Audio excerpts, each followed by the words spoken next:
Hey everybody, welcome back to another Inside the Asperger Studio. Today on the show, I'm joined with Andrea, who is a dietitian for those who are on the spectrum and everyone else. We talk about many things such as organic versus regular, how to eat healthy, our smoothies. Oh, you're interrupting me. Damn it.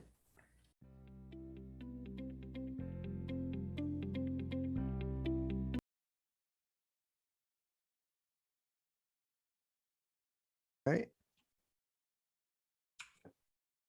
Hello and welcome to Inside the Asperger Studios. Today I'm joined with Andrea, who is a nutritionist and a dietitian who also works with those who are on the spectrum. Welcome to the show, Andrea.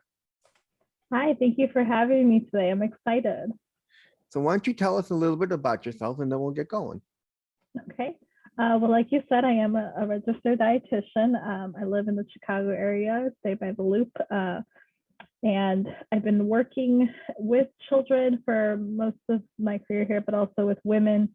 And I think when it comes to working, one of my biggest passions is always connecting kind of like the mind itself and how we work in our behaviors and connecting that to our eating. So I think personally for me, food has always felt more than just medicine. It's been a way for us to connect. It's been a way for us to kind of explore and learn about each other. And so with my career wise, that's one of the big chunks and one of the big reasons.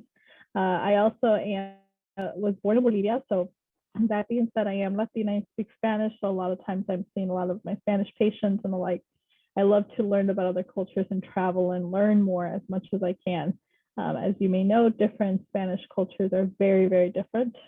So being here in the Chicago region, we definitely have a great representation for Central America. So I try to do my best to represent South America with Bolivia, knowing that there's 0 restaurants that are Bolivian here in Chicago. Um, but I don't know, so I don't know what else I could kind of share, but that's a little bit at least. All right. How did you decide you wanted to work with those who have ADHD or ASD diet-wise? Well, I think my first kind of experience with it was internationally.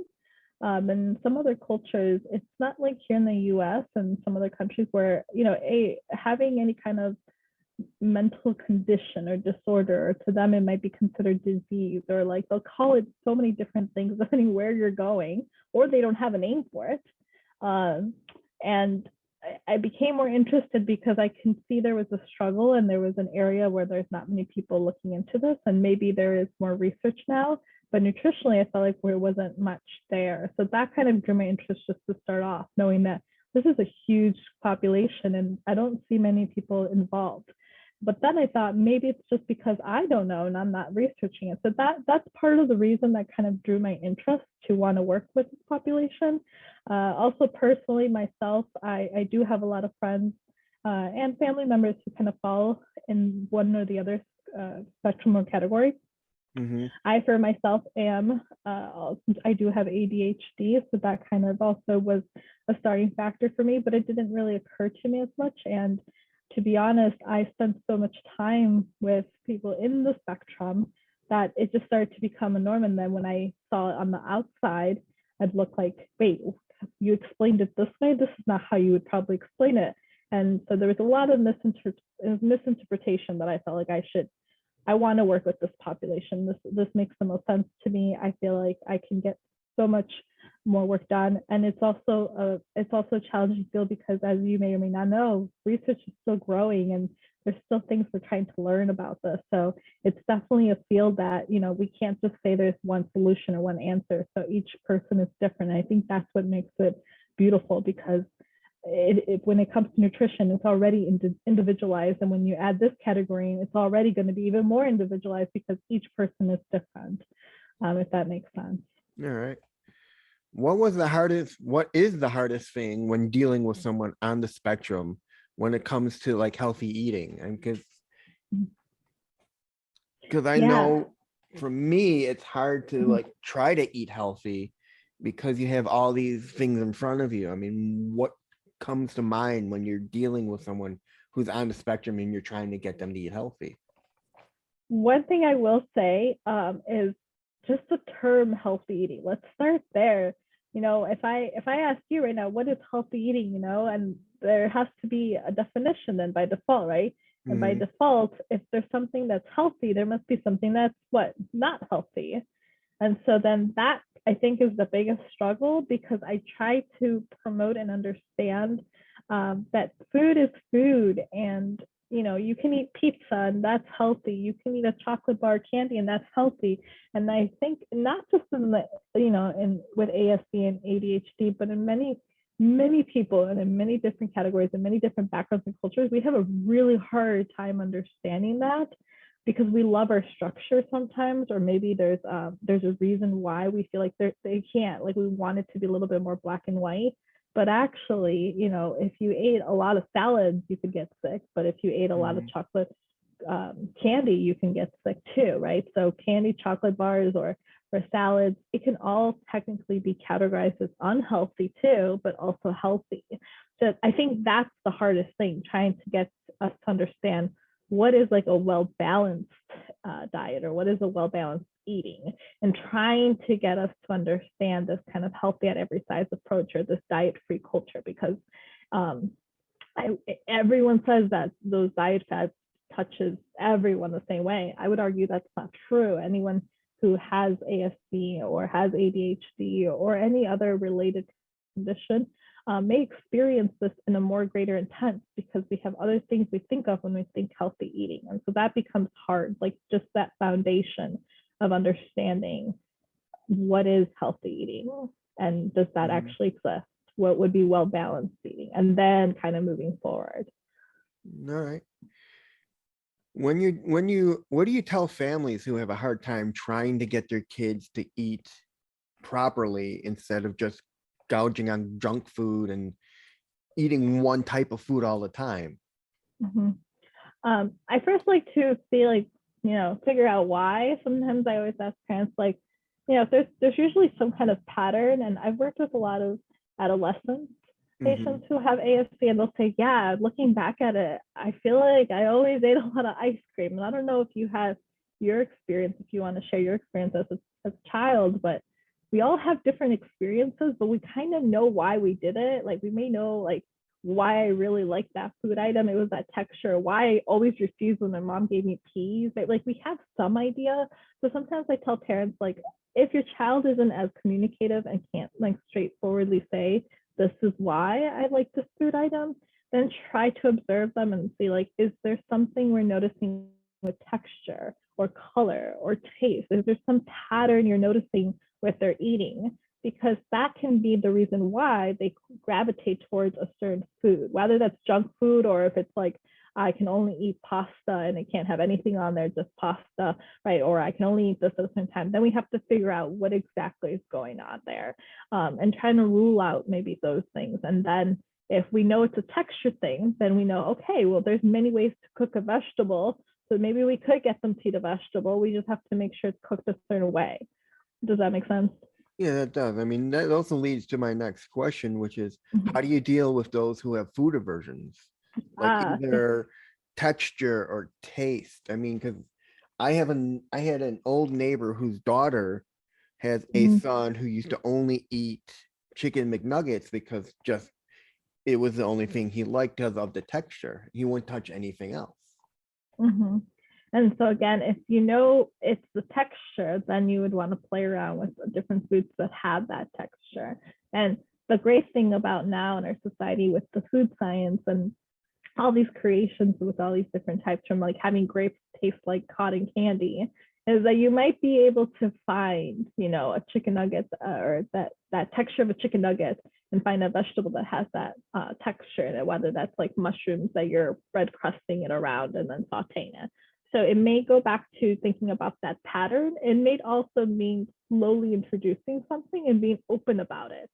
A lot of times we do the thing where we want to hide the food, but I would say most kids, just like many adults, and regardless of your condition, you're smart. You know what's going on. You know that what your mom's hiding, right? Like, or what your parents hiding, or the caregiver, what they're hiding. So it's helpful to also be really open, and depending on where you lie on the spectrum, it may also be helpful to see, like, maybe for you particularly, or for the neighbor, right? Like you it might be helpful to explain, depending how old they are. Maybe sometimes it helps to explain, because sometimes if you have explanation, that might be helpful. Similar to like, I have a lot of patients who fall on the spectrum and they are adults, and when they go to the doctor, it's not that they're against it, they just want that open communication. Like, tell me this, I need to know step by step. Like, I like to know these procedures. This helps me feel comfortable.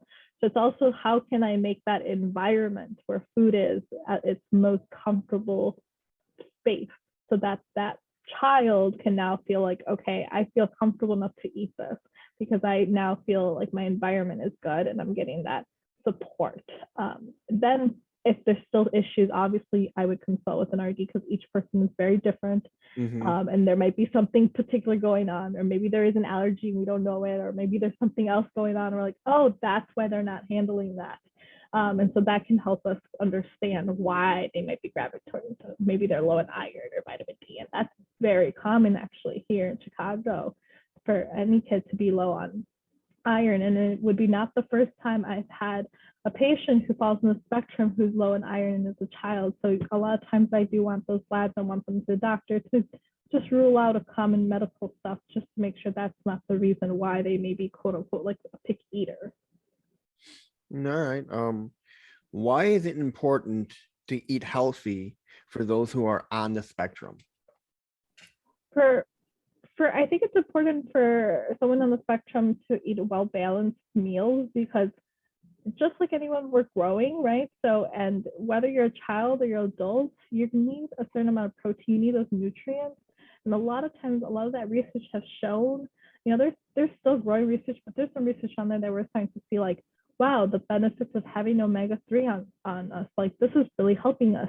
For ADHD, for example, it's very common for us to skip meals because if we're very hyper focused or if we lost track of time. But I would argue on the spectrum, it could be the same way. Maybe it's the idea of like the utensils, right? Or even like the food items, or the idea of, oh, well, if it's lunchtime, I'm going to have to eat around people. Maybe it's the people. So having a well-balanced meal allows you not to just get the nutrition you need, but a lot of times it promotes you to connect with the outside world in one way or another, because food is also more than medicine. As I talked about before, it's a way for us to connect and learn about ourselves. Not everyone's going to have the same taste buds. Not everyone's going to have the same background or feelings that are connected with the food. And just like you may gravitate towards one dish and that might remind you of childhood, I might have a different dish that reminds me of my childhood. So it's also very important because it connects us on those social skills that sometimes we may be lacking, or we don't realize that we're actually improving in them. And we could take that baby step, like by improving it even more through food. And we don't even realize it, but it is happening, because we think like, well, it's just food. I'm just filling up my nutrition. That's all it is. Food is just food. And I'm like, yes, but did you realize that you took a bite and you had an experience, even if it was with yourself? Like that is still some social skills in there. You are still learning something about yourself. And then to be able to share that with somebody else or share a meal would be even a further step. So I do think that's why it's helpful, because it doesn't just help our overall physical health, but it also helps our overall mental health. All right. What foods are helpful for a healthy mind, such as helping with concentration? What foods are okay? Some foods that are helpful for a healthy mind, that can also help with concentration. So there's some research on there for omega-3, omega-6 foods. So sometimes we're thinking of our nuts or fish. We also have now one of the common things I've seen, they sell them in many stores now. Originally, I think they've only sold them at like Whole Foods, Trader Joe's, but now I see them more and more, like even at a Myers. They do have like those, like an omega-3 kind of supplement that tastes like pie, different flavors. And so that's an easy way to put it on and get your nutrients in.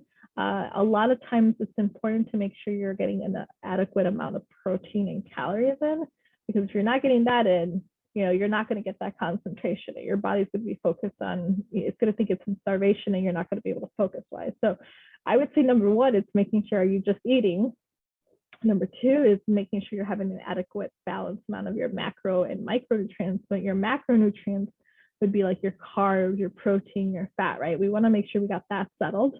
And depending on you, it's very individualized. Everyone on the spectrum is very different. And also with ADHD, Sometimes we gravitate more towards carbs or more to fats. So we might notice an uneven distribution. And it's okay if it's not super even, but we do need to have a little bit of everything. So that would be the next step. And if we're thinking about something in particular, a lot of research does hit more towards that omega-3, omega-6, but there's more research being done right now. And so there's some that currently is looking at even vitamin D and how that plays a role. So definitely something to always, continue to look into, right? All right. What foods are good for energy? Similarly, you want to make sure you're getting enough protein and calories. If your body doesn't have enough calories and a lot of carbs, it's going to take the protein that you took and it's going to use that for energy because it needs that. So we need to make sure you're eating it just adequately enough. If you have a certain amount of carbs in you, that's good too. A lot of people are afraid of carbs. But I would also argue sometimes in the spectrum, we may gravitate more towards that. Everyone's a little different. And so it's just making sure you have an adequate amount of, all again, those three, just your fats, your protein, your carbs. But once you have a good distribution, you're going to have enough energy. And after that, it's making sure you're not low in iron. That can be a very common thing I've seen. And here in Chicago, vitamin D tends to be low, and I've seen that affect some people with their energy, but that gives or takes. Yeah, I mean, I can vouch for that with vitamin D Mm-hmm. because my doctor had put me on vitamin D3, and I've been taking that constantly almost every day because last time I went for him for a physical, he had told me that my vitamin D levels are low and he'd like to see me get them up higher. Mm-hmm. And did you notice a difference since taking it? Maybe in energy wise and just Mm-hmm. a little bit more. I mean, but yeah, I mean, it's slowly getting higher and higher. That's good. Yeah. And sometimes it does take a while for us to see it. I've heard other people say they feel like they just feel a little bit better, like as far as I'm not as down or as Yeah. sad, but not necessarily like, yes, I have all this energy, like just not like that. So, and I'm always like, okay, that makes sense. I wouldn't expect you to be ready to run a marathon either. Would you, when it comes to vitamin D, would you suggest chewables or would you suggest gummies? Which in your mind would be better for someone to take vitamin D? Um, Either or is fine. I've had also some people like the liquid one because they're already taking other medications and supplements and like, oh, I don't want to take another pill. And so they'll say, and the gummies in many stores now are also more expensive. So sometimes cost wise, they're like, I don't want that one. Or they don't like the texture. It also depends on that. So sometimes people do the liquid. I've seen that more happen when it comes to just the idea of like, I'm sick and tired of pills. I don't want to take any more, but I know I have to. So is there any other option? Then usually gummies becomes the next option because it's a different texture and everything. Some people don't like the taste and they're like, it confuses me because I keep thinking I'm going to eat something that's candy and then it has a weird taste. And I'm like, okay, fair enough. And so there is a liquid form as well. Usually you can tell your doctor like, hey, how low is my vitamin D? Because sometimes if your vitamin D is super low, you may need a higher dose concentration. A lot of times they will already give you the tablet version, and then that's the one you get. And as long as you're okay with that, that might be the better choice because it might be harder to find that in the gummy version. So it's always important to ask your doctor, how low is it? What are you recommending me to get? Yeah, because I've gone between the regular pills to the gummies Mm-hmm. to chewable tablets back to gummies. Mm-hmm. And did you find the gummies better for you? Gummies were the difference was with gummies I have to take two. With the tablet, the chewable tablet, I had to take one. Mm. Yeah, I've had other people do the gummies and they'll throw other actual gummies, like the candy gummies in there, mix it up so that it feels like I'm just eating this as a dessert, a snack. And that becomes helpful because you do take more when you have to do the gummies. That's true. Yeah. What kind of superfoods would you recommend for those who are on the spectrum? Um, well, superfoods are tough because superfoods was like a term that was just kind of created. And so a lot of times I'm like, superfoods, okay. Well, what do you consider superfood? Because I feel like a lot of people have different definitions of that. So a lot of times I tell people that every food item has a benefit. Believe it or not, even potato and rice does. I feel like we always are kind of hitting on like, don't eat so much rice, don't eat so much potato. But potato's good. So is rice. They all have their benefits. It's just a matter of like, what are you lacking in, right? So Mm. for instance, if your doctor told you you were low on vitamin D, then by default, maybe your superfood would be foods that have vitamin D in it, right? And so maybe if Mhm. you are okay with dairy, then you would do dairy. But if you were like lactose intolerant, maybe milk is not necessarily your best friend, even if it has vitamin D. So you might have to look at something else and think like maybe I need to eat like a fatty fish, like salmon, or even tuna, or I'm thinking like soy milk even, or even like eggs, and think like maybe I have to eat this to get my vitamin D. So that would by default become your version of your Mhm. superfood. Um, a lot of times blueberries is a common thing I always see for everyone in the marketing world, and I see it recommended a lot with the research that's going on. A lot of it's because of the antioxidants. Sometimes I try really hard to encourage, like in that case, try to eat the rainbow. It came back, that concept came from me growing up, and then when I traveled back to Bolivia, I found how a lot of parents were doing that. And there was an actual hospital clinic where they did have different people from different spectrums, but also like just different conditions. So they were the clinic with very neurodiverse population at different ages. And their promotion of how to deal with food was just eat the rainbow and work your way up. And if you can't handle red foods yet, don't worry, you'll get there, and that will become your superfood soon. And that became the best source and the best way for them to get the most energy. And it became also a great way, in a way, to like trick them to eat vegetables or fruits, because you start to feel like, oh, I really want to get there. I want to be able to eventually eat the rainbow. So, and a lot of foods that have color are what? Like vegetables and fruits usually. Mhm. So that becomes the easiest way to kind of start to promote fruits and vegetables. And coming back to the US, I started to do more research and realized there's something to this. There's an actual physiology kind of approach that this can actually work. This kind of approach on how to counsel and diet can really work. And I started to look at this way more for people, particularly in the spectrum, because we struggle a lot sometimes even with just vegetables, or we struggle a lot usually with a certain food group or certain texture, that I realize this can be an approach that we can further do. All right. What kind of tricks do you have for parents who are trying to get their kids to eat vegetables? Yeah, it definitely depends on the age, and it depends on the child. So sometimes I've had children where I literally just sat down with them with their parents, and we just talked to them about the food's benefits, and we talked about where the food came from, and that worked. With the group population during my fellowship, what we also did was we actually just had them grow it, the process of growing the vegetable itself, so gardening. There's research on this done with just children in general, not like considering their background on their mental health or their medical behaviors, just really thinking about the idea of a child who's just a picky eater.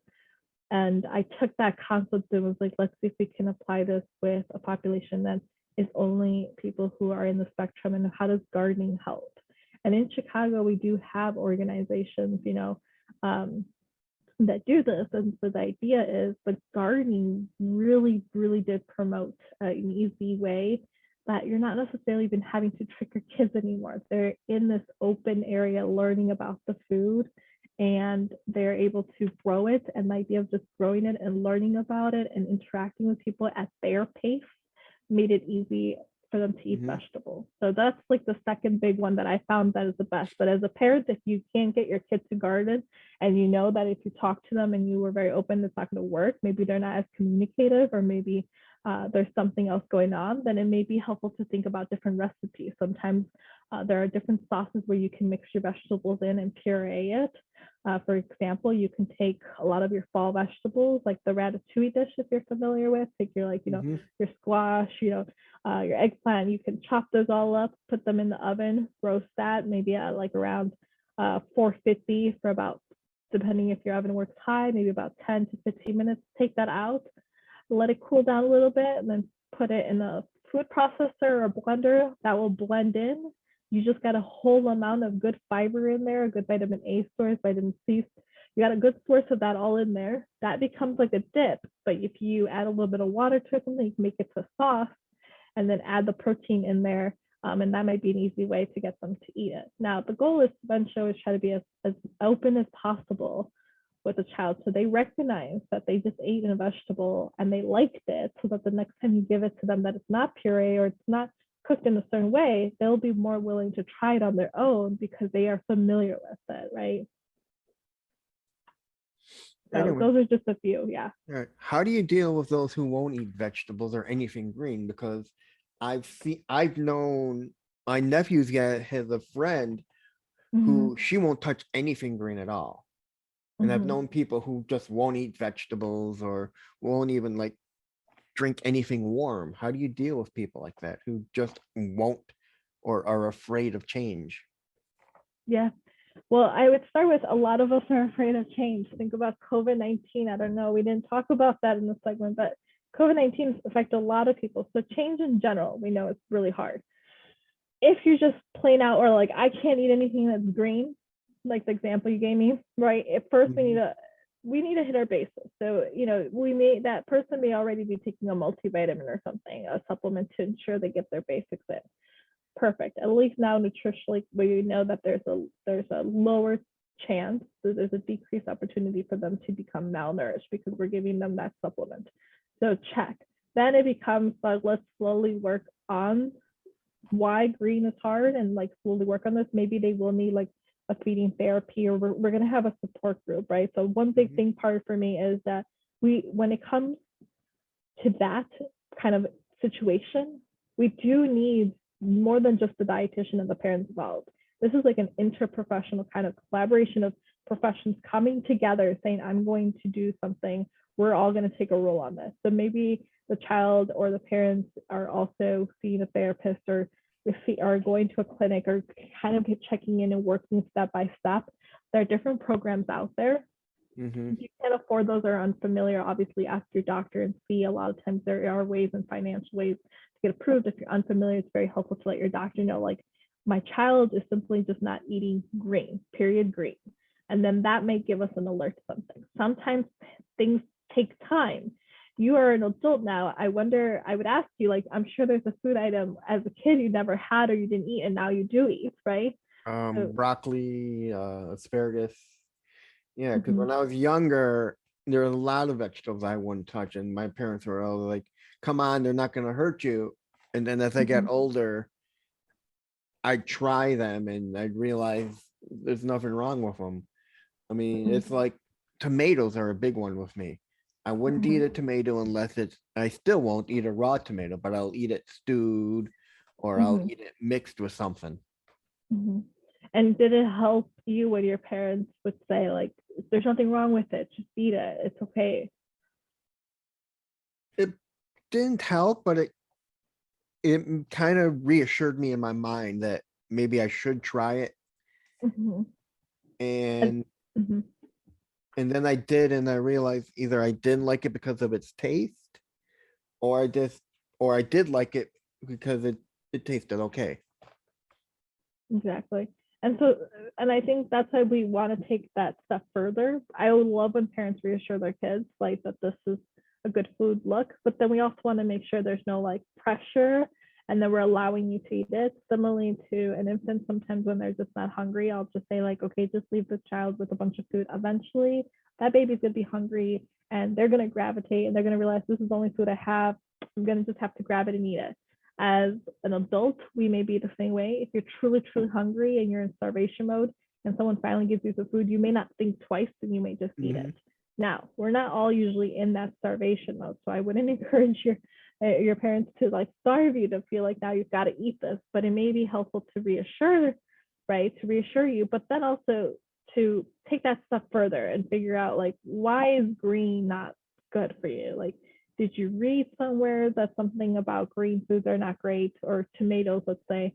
Why is tomato, right? Like, figuring out, is this a texture thing? Is this something that you just don't like how it squirts the juice? Like, figuring that portion out is usually what I try to do with the parents, Mhm. and then trying to find a middle ground, because like apples and tomatoes, there's different colors. So if you didn't like the green, I would be like, let's try a different color. and then you can at least know how it'll taste, and then you'll be like, look, this is literally the only difference is the color, but you notice how the taste, the squishiness, everything is the same. So sometimes it helps for them to play with it. Again, it always depends. Unfortunately, it's hard to give you one answer because we're all different. And I think that's also a stereotype that people think like, oh, you're autistic. So then I know someone who's autistic, and I don't know if you ever experienced this, and they assume they must know you so well, but really, you may have ADHD, you may have ASD, right? You may be on the spectrum, but you may be 100% different. Even if your siblings also had it, you may be 100% different and have a whole different experience. So it's hard to give one answer because it really means having to learn who you are and how you eat. All right. What is your philosophies on smoothies and throwing things like kale and anything healthy into it? Are you for it? Are you against it? Is it good? Mm-hmm. I think it has its moments, I will say. I don't think it's something we want someone to get used to, because think about it this way. If you never liked tomatoes and I always just blended tomatoes in, and you've been eating tomatoes your whole life and you don't even know it, and you're still like fearful or unwanting, or it's not a desirable to eat tomatoes, well, then what was the point of the smoothie? Great, you got the nutrients in, but I could have given you a multivitamin for that. But you're still not wanting to eat regular tomatoes because you're not being shown what's there. So I feel like in that sense, sometimes it can give a little bit of harm when people are like, let me just give shakes, and like, let's just give shakes and shakes, and that's fine. We'll give the supplements and shakes, supplements and shakes. Now the kid is growing and growing, but they're never really discovering food for what it is. And so you're losing a little bit of that touch. Think about how many people are on diets as adults or not adults, and they're not eating real food. And so there is something different about actually biting the food and chewing it, right? That experience is now lost if you're just solely saying, I'm going to only do shakes and smoothies. But that doesn't mean you can't. I personally love smoothies, so once in a while I wouldn't mind having one. If I'm in a rush, sometimes it can be helpful. I don't want to make that a habit because I want myself to get used to eating it. And sometimes I'll talk to people and I'll say, okay, I get you love smoothies, but if I gave you a cheeseburger right now, are you going to put that in a smoothie and then drink it? And then they'll look at me like, no, I wouldn't want to do that. That's going to taste bad. I'm like, yeah, but that's kind of what you keep doing for all your meals, and you're not experiencing it no more. So, and they're like, yeah, you're right. So then I'll ask, why are you doing that? And sometimes I find out because I never actually ate a kale on its own before. So I always just dump it in the smoothie. And I'm like, okay. So then we see how there's a little bit of that connection. So it's good or bad. It has its moments, I would say. All right. And finally, would you say that eating healthy and smart can attribute to better sleep? So I would say yes, eating a well-balanced meal. I try to stay away a little bit of the term healthy. I want you to be healthy, right? I want you to physically feel healthy and mentally feel healthy, but healthy foods is kind of like saying superfoods or bad foods. And I want you to be able to eat Doritos or your chips or whatever and feel happy about it. However, I want you to have a well-balanced meal. So if you have a well-balanced meal, it does attribute to better sleep. I know many people wake up in the morning and they're not hungry. And then I think about, well, when's last you ate? So it sounds like you went through kind of a starvation mode. You went more than just 8 hours of no eating. So maybe that's why your body was also tossing and turning. You woke up a little bit early. We don't know. Or maybe you ate too much and then you went to bed and you woke up. I know a lot of people on the spectrum who are in their mid-20s and even late 20s. And now I even see in the 30s and even a little bit younger now too. And they're getting that acid reflux because they don't eat a lot throughout the day. And then towards the evening, they're finally hungry and then they eat. And then they may even eat too much and then they go straight to bed after an hour. And then they wake up feeling a little like, oh, like I don't feel that great. Like my morning's always not the best. I'm not pooping that well no more. Like it's just hard. And as soon as we start to regulate that, as soon as our bowels are better, as soon as or pooping for better words, and as soon as we start to get our meals a little bit better, then we start to notice, wow, I actually feel like I'm sleeping better. I'm thinking more clear. And I'm like, well, yeah, you're pooping better. And they're like, no, I'm serious. I pooped like really good. I'm like, yes, because you're starting to have a more regulated eating. And so now your body's finally able to say, oh, thanks, Andrea, you finally gave me some break, right? Like my own stomach is telling me, like, finally, you fed me, and we're not just eating all our meals towards the evening, right? Because that can easily happen, and to any adult, it can happen. I know a lot of people who are not on the spectrum and don't have ADHD, and they don't have any bipolar depression or anxiety that they've been diagnosed with, and yet they still experience this. But within the spectrum world, I see this happen so much because I think there's a common theme there that we're not touching. All right. When is the cutoff point when you should stop eating at night? Is there what time would you recommend you say you stop eating? I don't think there's a time technically, and I know even in my household growing up, they would have their own version of try to not eat after 10 or after 8 if you're going to bed. Um, and I would also argue if you are a late owl, I know people in the spectrum who stay up to like 1, 2 in the morning, but I also know others that are like, nope, that's not me. Right when it's 8 o'clock, I'm getting ready to go to bed. I got my hours. And they have a structure. They know exactly when they're going to bed. I don't know where you fall in line with that. So my structure, my sleep time kind of varies, but it's around 10 o'clock. Yeah. And so then it's important to think, okay, well, if I'm eating it right at 9:45 or 9:30 and I'm eating this huge meal, that's not a lot of time for my stomach to kind of digest that, even a little bit before I go to bed. So the high likelihood of me waking up and not feeling good would be more. Now, granted, for some people, it takes a couple of years before that hits in. So you form that habit, you're so used to eating a certain time, you go to bed. After a few years, all of a sudden you got all this acid reflux in the morning, or you're not feeling that great because you ate too close and now your body's more sensitive. We noticed the acid went a little bit up. We end up going to the doctor. They tell us we have GERD or acid reflux or something. They give us some supplements or some medication to help with the acid, but we're still doing the same habits, so we're still doing the same thing. So it is important. There's no cutoff time, but it's important to think, what is your schedule like? You know, if you're going to bed at 3 a.m., then I wouldn't tell you to not eat past 8. I would say you could eat past 8, right? Because I know 8 tends to be the number people tell me. But if you're going to bed at 8, then I wouldn't want you to be eating at 7:30 or something, right? Or even at 7, that might be too much. It also depends how much you're eating, right? If you grab me a handful of nuts, that is very different than you saying, hey, I ordered us a pizza and I also got us some soda because I always love my soda with my pizza. Well, that's very different too. Same with like if you even had just a handful of chips. So it depends what you are eating. It depends on your schedule to decide what the cutoff time is. And it also depends, do you have another pre-existing or existing condition, such as like the acid reflux is the one I'm using right now, just because recently I've seen that way more. Those people waking up and having issues with their stomachs or just generally having GI issues. And that's been affecting their sleep a lot and just their overall day with their concentration. And once we kind of regulate that, it also helps us. And that kind of gets away from that guilt and shame of then wanting to eat late. Because I know when I was in school, I'd eat a big dinner, say around 10, and then about 12 o'clock, all of a sudden I get hit with hunger pains and not understand why. Yeah, and it could depend on what you ate. It also could depend how fast you ate. Over time, I've started to realize, I fall in this category. We eat fast, you know. I remember being with my family and realizing I feel like I'm eating normal. Then I traveled and I was like the first one done, and I was like, wow, I eat really fast. I need to start slowing down. And I realized I thought it was taking me like an hour to eat my meal. It turns out it was only like 20, 30 minutes. And I realized because I used to work so much, sometimes I only had a 15-minute break and I needed my meals, or I could get a headache or feel sick, or I wouldn't be able to concentrate. So I got used to being able to eat I got a point where I was able to eat a meal in like maybe less than 15 minutes. That's not good. And then after a while, I'd get like a stomach ache and I'd be like, oh, not feeling that well. And I'm like, I'm so confused. Why? Because I ate. I did everything I was supposed to do, right? Like our checklist that we have. A lot of times, at least I had that.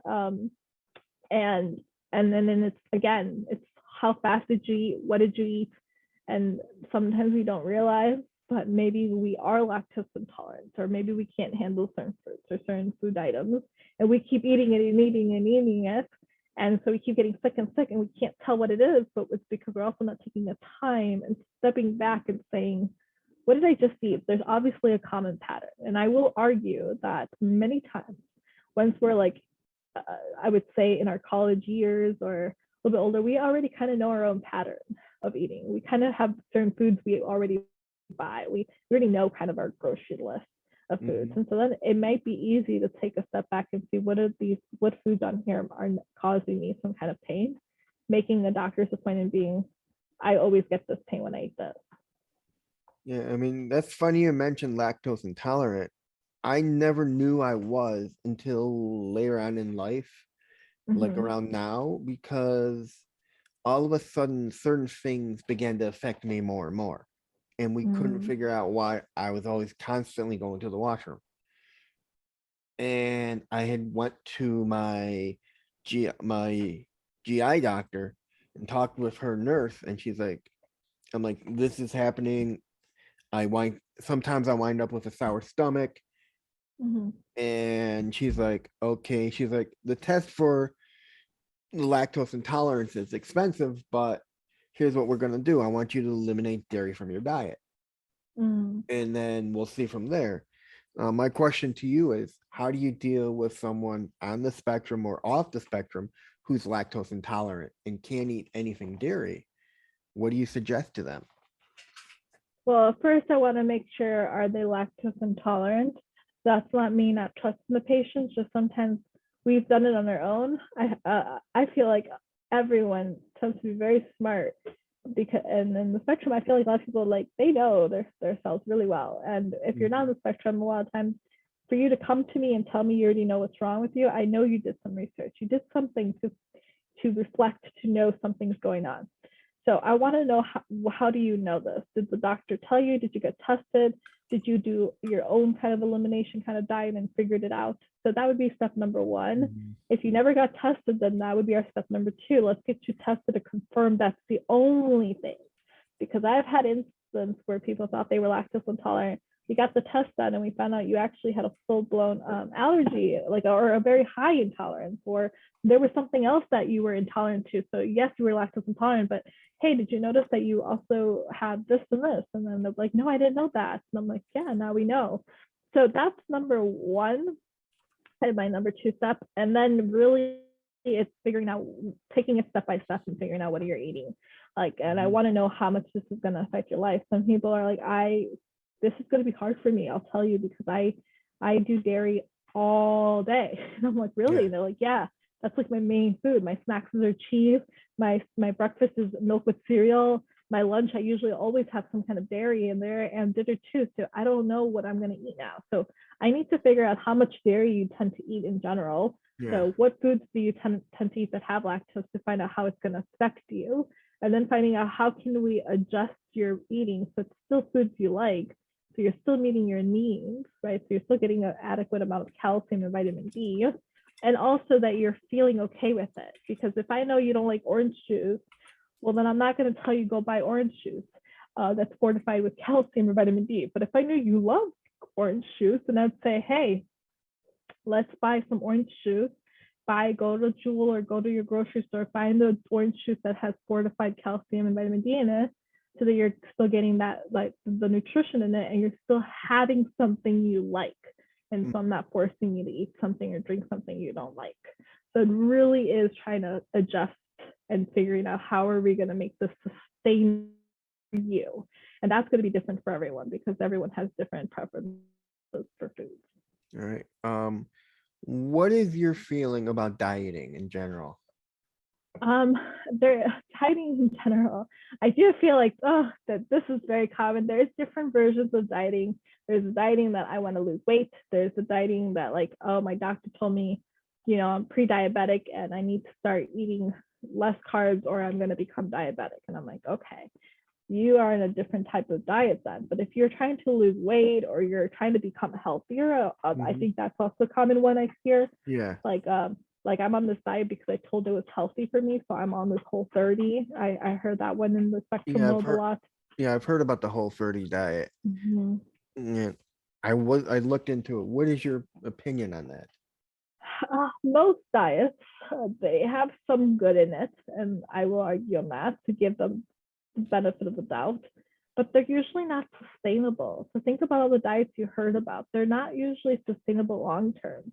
So even if you lost weight, or even if you felt better, or even if you had temporarily high energy, right? Or even if all of a sudden you did have a good poop, or whatever the reason for your dieting occurred, you need to ask yourself, is this sustainable for me?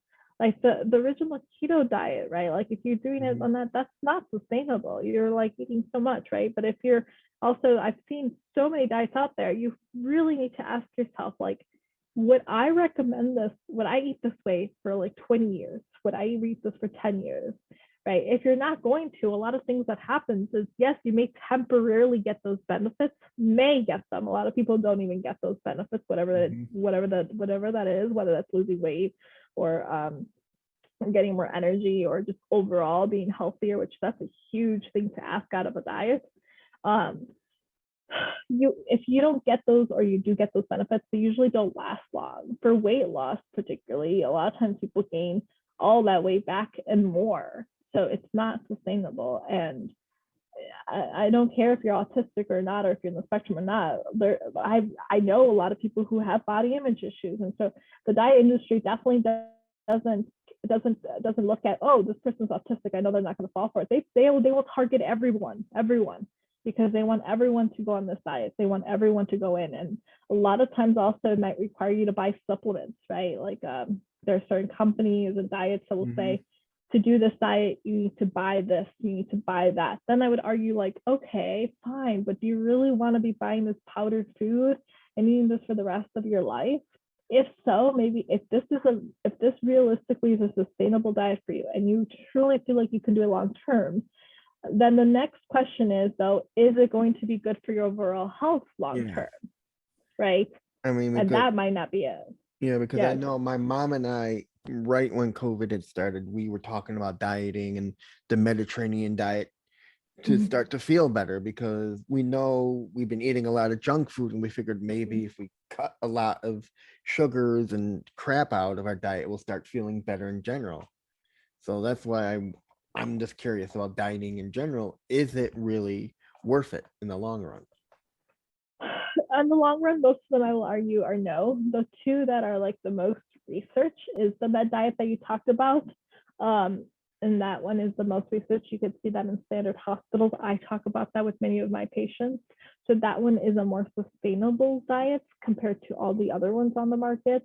The second one that's also talked about that is seen in research is this plant-based eating form. Plant-based eating by default does not mean vegan, right? It does not mean you're vegan, but that's the other most researched diet that we have up to date. Now, obviously, in our integrative world and just in general, there are diets and other stuff that are exploring, and it's hard because sometimes it goes back to funding. Who's funding this? Who's responsible for this? Is there a football player behind this? Is there a science industry behind this? Is the Blueberry company doing the research study showing that blueberries are good for you? Well, is the chocolate company doing a study that chocolate is good for you, right? So sometimes these diets, you do have to dig a little bit further and find out where are they getting their information from. That might not make it sustainable. So the med diet that you talked about, you and your mom were on a good path for that diet, and that's why a lot of times they call it the med lifestyle, because it also does include and the DASH diet is more of a, and for all the listeners here, it is more on the medical side, right? Just like the diabetic diet, right? If you're diabetic, by default, you're going to have to be on a diabetic diet if you're diabetic. But if you're not diabetic, I would ask you, why are you doing that to yourself? Why are you purposely trying to restrict yourself if you were told that you don't have to, right? Yeah, I think I read that the DASH diet was started by a doctor here at Rush University. Here in Chicago, we have a lot, and I know of a friend who also did a program with the food pantries. The DASH diet, believe it or not, here in Chicago, we do have a lot of people that eat a lot of salt, and our blood pressure is really high. We Hmm. have a lot of people who are also depressed by the fault. We have, drug usage is really high. We have a lot of things here in Chicago, but I would also argue it's because we're so populated. We have so many things going on. And so if you're trying to follow, for all the listeners here, if you are trying to follow an actual medical diet, so like the DASH diet that you talked about, anything, like that, it's good to ask your doctor, because you need to ask to find out, is this something I want to do? And then if you're still unsure, and if they say yes, then say, is it possible that I can't see a registered dietitian? Sometimes your doctor can just give you that referral. You don't even know it, and you probably have full coverage to see an RD. And then you could be like, wow, okay, I'm going to do this in a sustainable way, because you may have noticed even the med lifestyle, the Mediterranean lifestyle, can even be challenging if you just all of a sudden go 100% in, right? It's this Hmm. aspect of all or nothing. Like, okay, we're going to be healthy, mom, we got this. Okay, let's start. And then we remove everything. And then all of a sudden it's like, wow, this is so hard. I missed A, B, and C. It's because you weren't doing it in your version of you slowly going into that. So is exercising good for you? Yes. Is eating more fruits and vegetables good for you? Yes. Do a lot of these fad diets have them? Yes. But they also have other things that may be unrealistic. So you have to think about what is realistic for you, and think, what medical conditions do I have? And then ask yourself, is it sustainable? And then ask a healthcare professional if they know anything about this diet, to make sure that does have evidence-based research in, or anything that at least has been researched to show it's good for you in particular.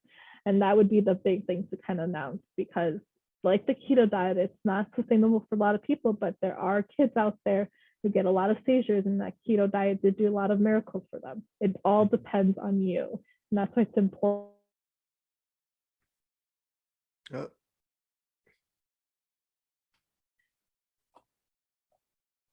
did I lose you? Hard sometimes. It really is hard. Anyways, You froze on me, but it's okay. last question. What is Yeah. your feeling on the plant-based products and foods?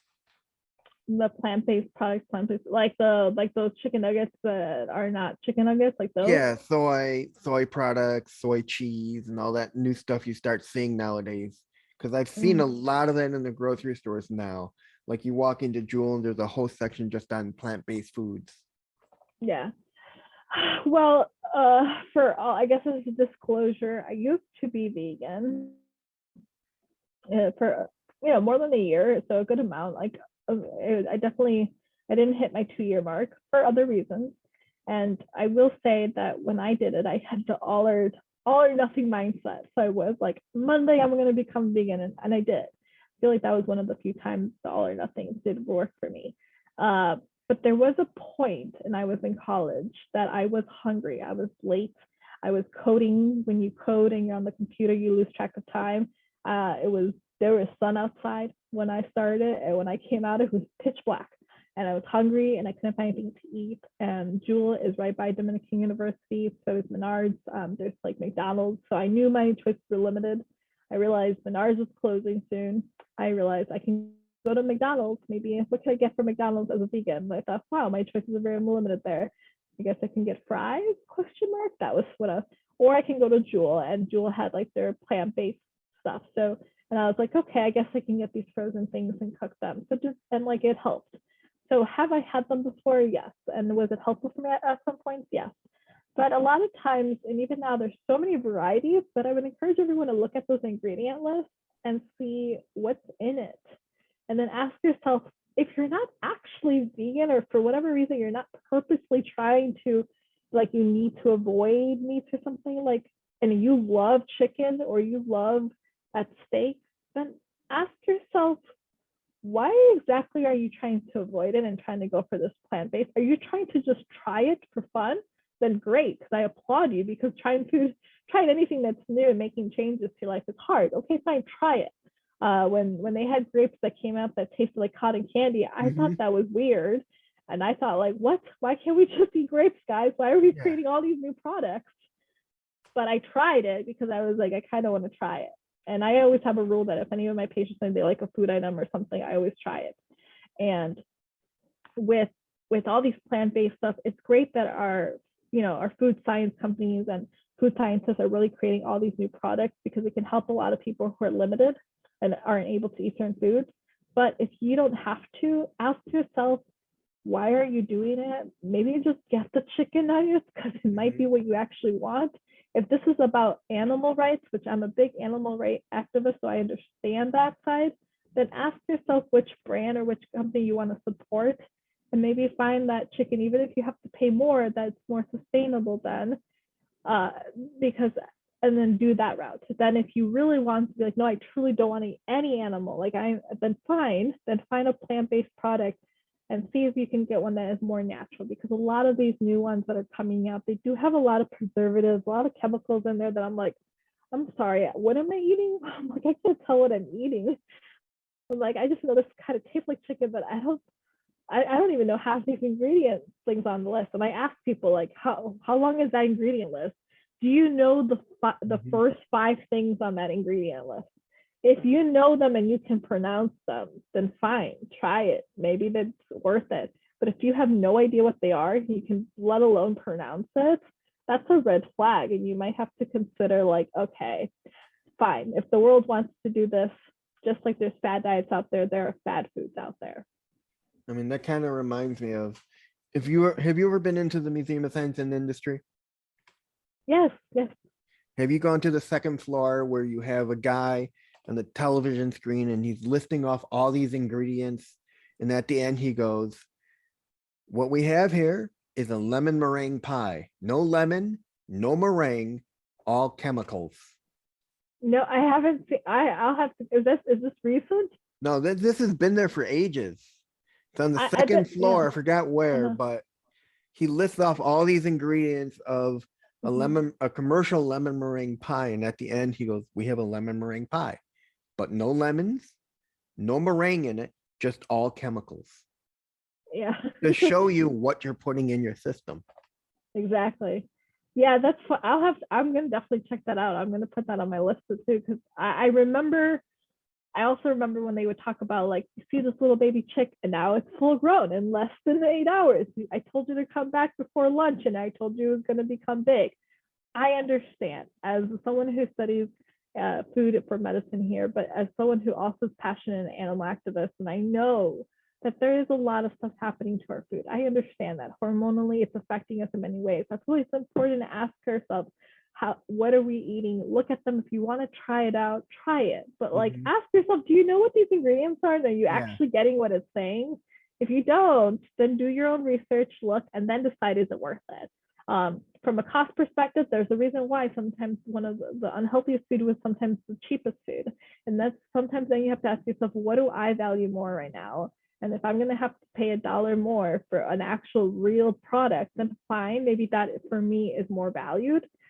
And that's worth it. If we're at a cost factor, right? Like if we can't afford good organic foods, shop local, and just try to eat the foods. Don't go super organic. Then just eat real foods, right?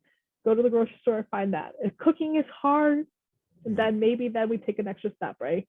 Yeah. I mean, that kind of reminds me of the one last question is there really a Mm-hmm. difference between regular food and organic?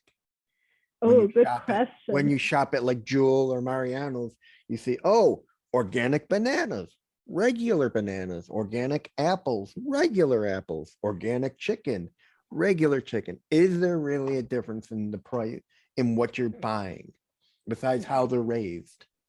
Besides how they're so like nutritionally, good question. I love that you end it. You're gonna end this segment really well, because in question.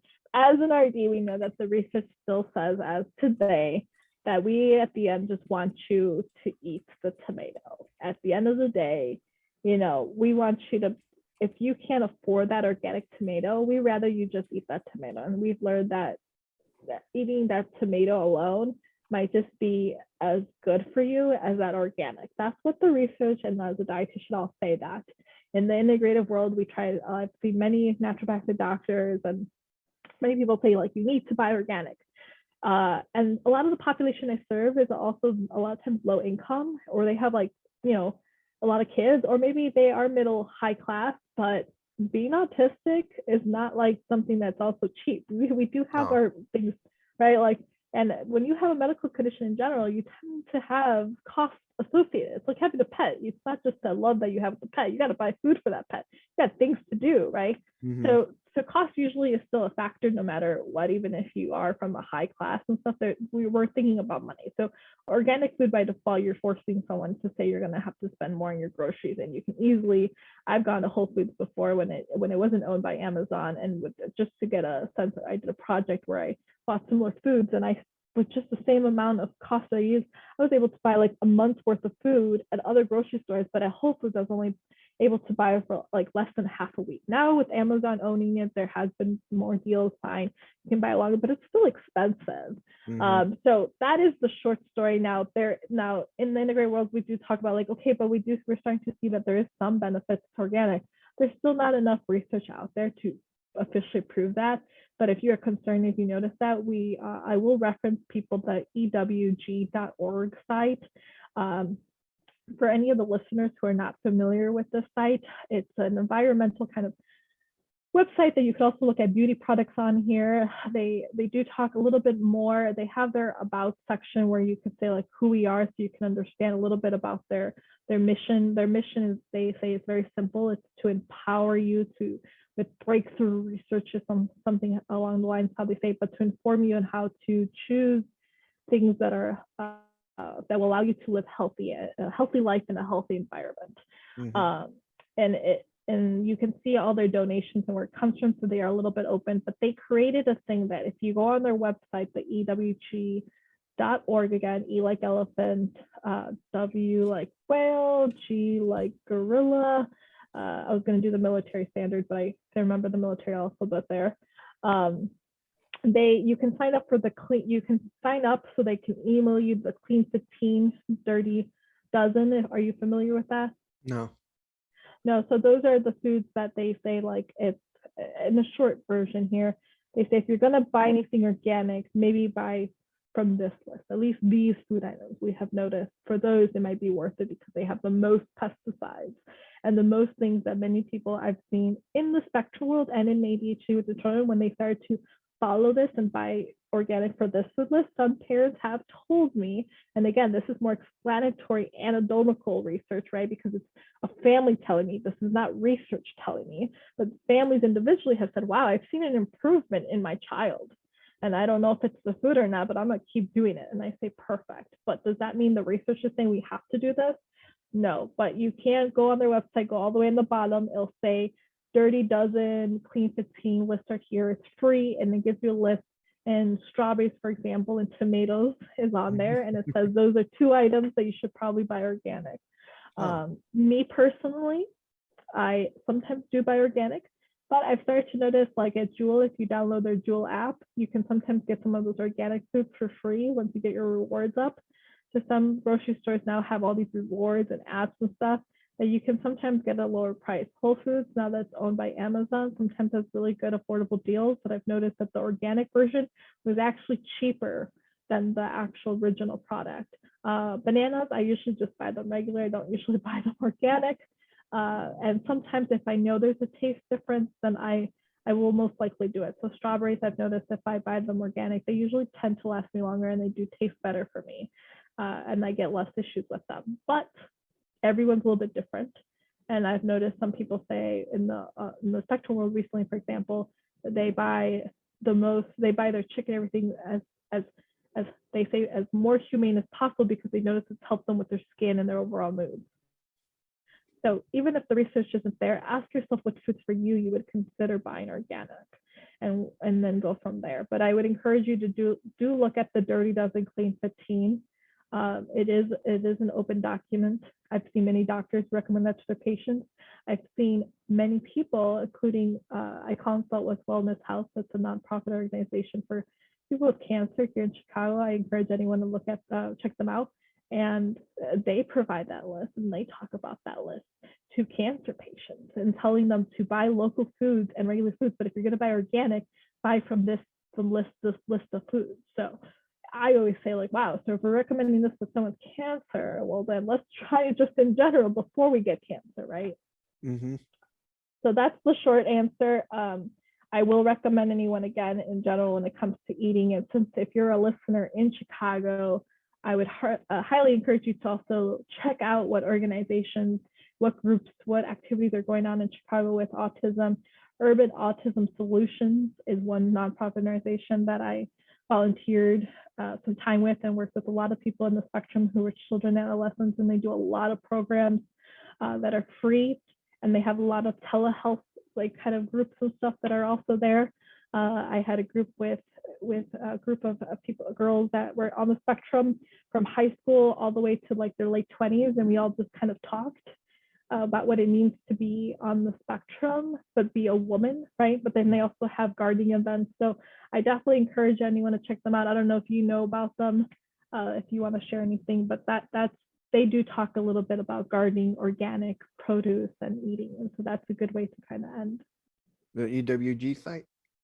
The EWG site talks about just like healthy choices and understanding so you know what's in your products. Talking about that listing that you told me. Urban Autism Solutions works a lot with people. Okay. Works with people in the spectrum, but it's here in Chicago. Some of their online telehealth programs that they had, they opened it up the worldwide with the, or not worldwide, national wide. So anyone in the US, we even had a participant who was on the spectrum who's all the way from Florida, who was doing a cooking demo with us. So definitely there is a place to check out. No, I'll put that up in the link. Well, anyways, Andrea, thank you so much for being on the show. I've learned so much from you about everything. So thank you very, very much for coming on the show. Yeah, thank you for having me. I'm really excited, and it seems like you're doing a lot of work. Before, for all the listeners, we were talking, and I was able to learn just a little bit more about you, and it was great. So next time, you know, if I'm ever on, we'll definitely have to chat and get to know each other more and more. All right. Thank you so much. Thank you, everyone. You guys all have a great day. Bye-bye.